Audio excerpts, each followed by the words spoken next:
El próximo panelista se trata de Guillermo Lostó. Él nos va a hablar sobre el control de la constitucionalidad. Es abogado, Argentina, licenciado en filosofía y doctor en ciencias jurídicas. Fue rector de la Universidad de Neuquén, decano de la Facultad de Ciencias Políticas de la Universidad John F. Kennedy, autor de El pensamiento político hispanoamericano, La Revolución Argentina, esto lo hizo en colaboración con otros autores, Democracia y Control de la Constitucionalidad, y de Philosophical Foundation of American Constitution. Es miembro de la Academia de La Plata, del Instituto de Cultura Hispánica y de la American Political Science Association. Es profesor de la Florida International University, donde dirigió la maestría de Ciencias Políticas en el programa Flaxo FIU. Guillermo Lostó.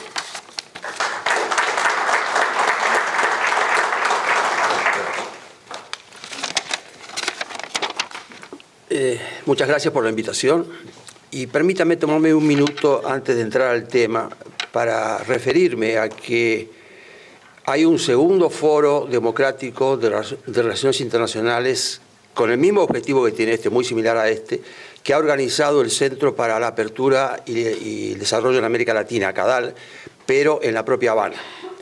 Una cantidad de instituciones han apoyado a CADAL para celebrar este foro contra la CELAC en Habana, entre las cuales incluye el Instituto Interamericano para la Democracia. En el día de ayer el gobierno cubano ha declarado que no va a permitir el foro, que le advierte a los visitantes que estaban llegando para este foro que los va a reprimir y que ha puesto a todos los participantes cubanos bajo sospecha y bajo vigilancia, entre ellas incluido Giovanni Sánchez. Si yo creo que lo peor que la CELAC nos ha aportado no es tanto su importancia, que no tiene ninguna, es solamente un sello de goma, sino que ha mostrado, así como la actitud de insulsa que señaló Carlos Sánchez, la complicidad de los gobiernos democráticos de América Latina que van a rendir pleitesía a un organismo que ya no existe prácticamente para ningún efecto práctico. A pesar de haber habido constituciones previas a la Constitución americana, la de Pensilvania y la de Virginia, la creación de la Constitución americana crea el sistema constitucional. El constitucionalismo nace con la Constitución americana. Hoy se la conoce como Constitución liberal, Constitución democrática, pero en realidad la consolidación de un sistema constitucional proviene de esa primera Constitución federal en los Estados Unidos. ¿En qué consiste esta Constitución que hemos copiado los países de América Latina? Mal.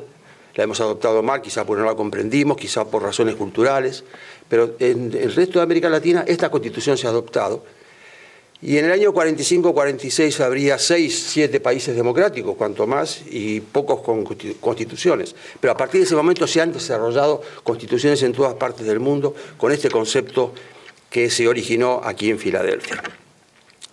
¿En qué consiste esto? ¿Qué consiste una constitución? Cuando un grupo trata de organizar un Estado, trata de organizar y decide formar una constitución, este grupo, que se llama Poder Constituyente, tiene claramente en mente que hay que quitarle a las mayorías algunos temas de discusión. Si la sociedad fuera a convivir solamente con condiciones mayoritarias, no habría ningún tipo de documento, no habría ningún tipo de necesidad de nada, de ponerse de acuerdo, porque la mayoría siempre decidiría. Pero precisamente el concepto de constitución es quitarle a esa mayoría algunos temas básicos. El tema de las garantías, el tema de cómo reformar la propia Carta, y este poder constituyente, una vez que origina la Constitución, desaparece, y a partir de ese momento es la Constitución misma la que le da legitimidad al resto de los gobiernos. Así funciona esto. ¿Cuál fue el concepto de Constitución que ha sobrevivido después de esta primera Constitución importante? Primero, las Constituciones son escritas, excepto los del país del Common Law, Inglaterra, que es los únicos que tienen ya una constitución antigua sin estar redactada. Son rígidas, es decir, la reforma de la Constitución no puede ser hecha por el Congreso ordinario, sino que tiene que elaborar un sistema diferente para quitarle precisamente al Congreso que sea capaz de modificar la Constitución. Y la Constitución es suprema. Toda legislación posterior debe acomodarse a la letra de la Constitución. ¿Qué es lo que queda entonces como concepto de constitución a partir de ese momento que ha sido aceptado universalmente? Segundo, estas constituciones tienen todas un capítulo de derechos y garantías.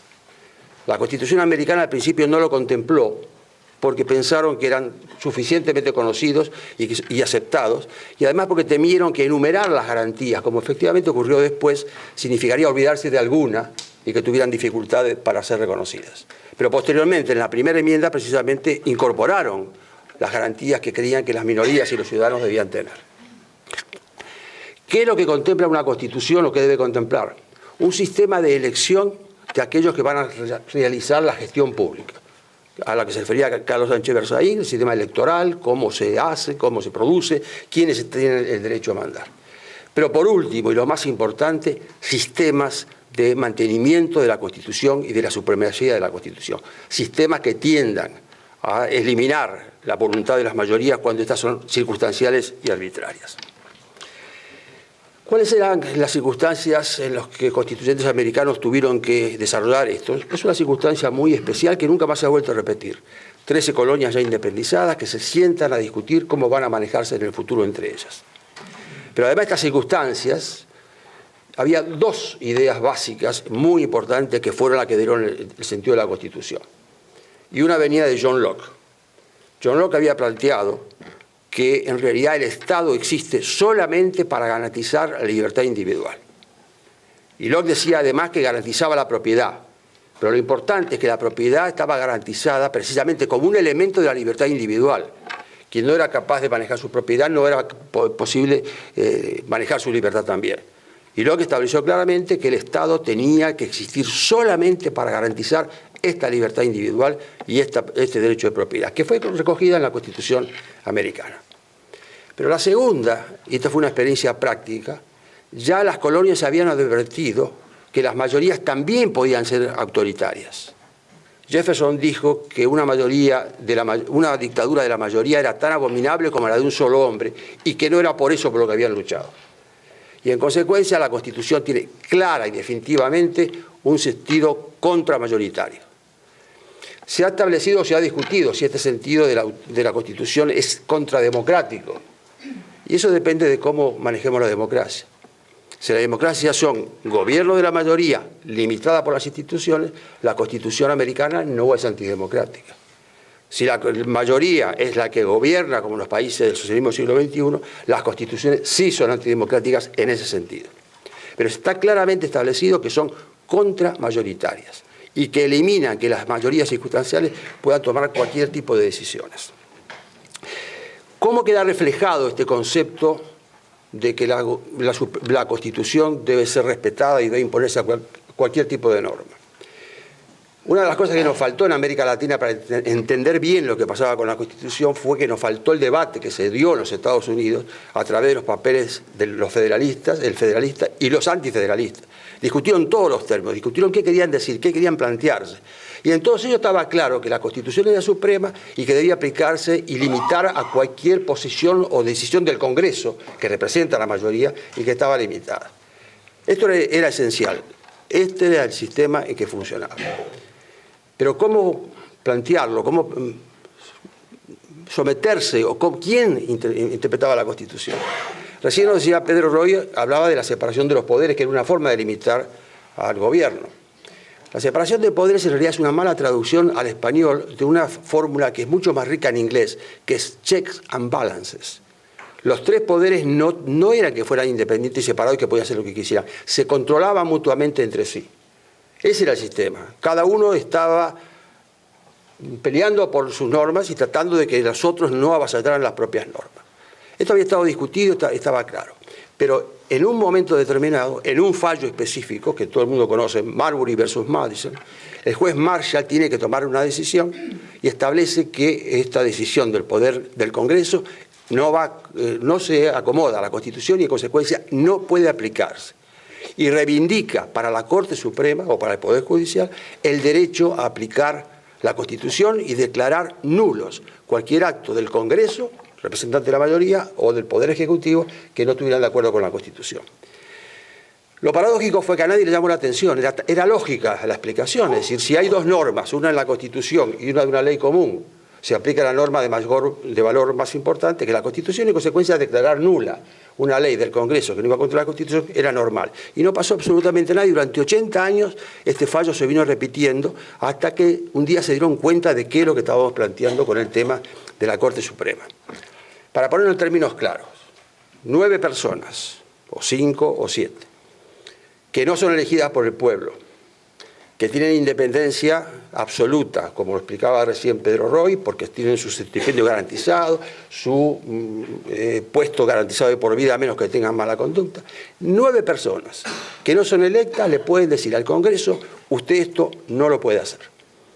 Y este es el sistema básico en el cual la Constitución americana estableció estos límites a la mayoría.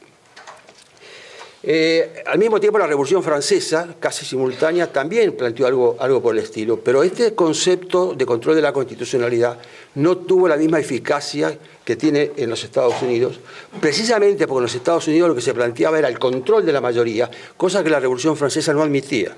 Para la Revolución Francesa, la mayoría era la que tomaba decisiones y no tenía ningún tipo de límites. ¿Cuál es la importancia de la judicial review, como lo llaman en el idioma inglés, o el control de constitucionalidad? Es la importancia de afirmar que en última instancia, ante un conflicto, alguien al quien le hemos delegado esta función es capaz de decir quién tiene razón y cómo acomodarse. Cuando uno mira la historia de la jurisprudencia de la Corte americana, se da cuenta que muchas veces, la gente no estuvo de acuerdo con la decisión de la Corte. Pero sin embargo, lo importante es que saben a quién referirse cuando tienen que tomar una decisión. Y lo que la Corte dice, les guste o no les guste, es aceptado. Y no por nada, un sistema como este creado, durante el tiempo que lleva, nunca ha tenido un golpe de Estado, nunca ha tenido conflictos, cosa que en otros países sin este sistema sí están planteados. Tan importante es este concepto de la supremacía de la Constitución, del sentido contramayoritario de la Constitución y del sistema de que las mayorías no pueden hacer lo que quieren, es que ha aparecido, con motivo del socialismo del siglo XXI, una nueva escuela que se llama el nuevo constitucionalismo latinoamericano, creado por una universidad de Valencia, que fueron los que asesoraron a Chávez, los que hicieron la Constitución de Ecuador y la Constitución de Bolivia. Y esa escuela plantea en este concepto del nuevo constitucionalismo latinoamericano precisamente dos cosas, con referencia al Poder Judicial. Primero, que el poder constituyente, aquel que originó la Constitución, es permanente y está en el pueblo. Y la frase con que lo resumen es: la Constitución no puede ser un límite a la revolución popular. Así que en la medida en que el pueblo quiera algo, la Constitución no existe, con lo cual desaparece el término de Constitución. Y la segunda, han apuntado al problema de que si los jueces han sido designados por un sistema distinto, no representan una figura institucional y en consecuencia lo que han propiciado es la elección popular de los jueces, cosa que ya está en Bolivia, ya lo dice la Constitución boliviana, y donde se intentó, afortunadamente fracasando, en la Argentina. El concepto de democratizar la justicia significa esto, que los jueces sean electos popularmente. Y con eso desaparecería el sistema, porque si el Poder Legislativo, el Congreso, y la Corte Suprema y el Presidente son electos 3 por la mayoría, no hay ningún límite posible a las mayorías. César Vidal nos contaba el análisis que hizo George Orwell de lo que era el lenguaje referido a la política y cómo el lenguaje condiciona la política. Esto fue un elemento total y definitivo en todo el siglo XX. Wittgenstein dijo a principios del siglo XX que si nos pusiéramos de acuerdo en el uso de las palabras, quizá eliminaríamos el 90% de las discusiones. Y Gramsci también planteó una cosa muy parecida. Dijo que la batalla es una batalla cultural, que esa es la batalla donde en el fondo va a terminar de imponerse y de ser hegemónico aquel que maneje la cultura. Yo digo, no dejemos que nos roben los conceptos. Así como Carlos Sánchez planteó claramente que hay países que no son democráticos, aunque se llamen democráticos, lo que yo digo es, no hay constitución si no hay un poder judicial independiente que garantice el respeto a la Constitución. Gracias.